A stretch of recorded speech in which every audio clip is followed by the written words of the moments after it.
Matyagang pumila ang maraming motorista sa mga gasolinahan kagabi at kaninang madaling araw.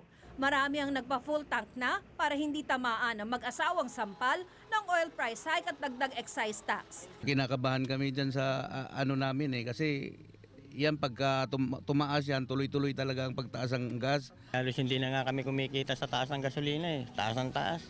Hindi pa naniningil ng dagdag na excise tax ang ibang gasolinahan. Pero kung nagpagasolina kayo sa gasolinahang nagpapatupad na nito, 4 pesos and 54 centavos kada litro ang tumataginting na dagdag sa diesel at 3 pesos and 64 centavos kada litro naman sa gasolina.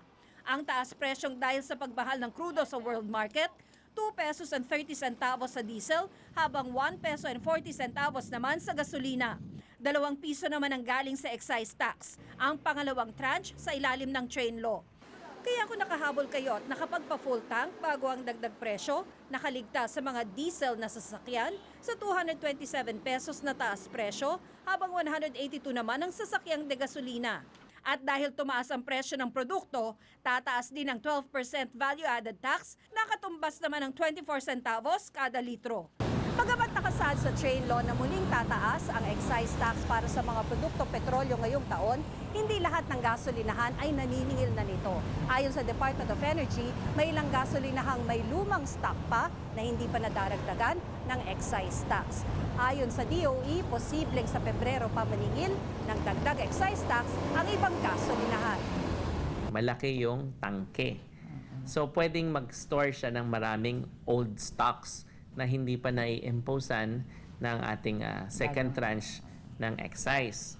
At pangalawa, yung turnover, yung pangalawang factor. Ibig sabihin, maraming bumibili dyan or koonte. Pinupuntahan po natin mismo yung gasolinahan at tinitingnan yung mga dokumento. Sa Ilocos Norte, dumaraing na rin ang mga motorista sa pagtaas ng presyo ng langis, gaya ni Edimar Bartolome. Wala raw siyang choice kundi magdagdag ng budget sa gasolina. Sa isang araw, magkano yung gas natin? Sa isang araw, average mga 500. Ngayon na kasi tumaas. O mga 550. Ang mga tricycle driver, umaangal na rin. Sana itaas nila naman konti yung pamasahe para hindi kami maapektuhan. Pero sa bayan ng Bacara, isang gasolinahan ang dinarayo. Ang presyo kasi ng mga produktong petrolyo roon, mas mababa ng halos 10 piso kumpara sa ibang gas station.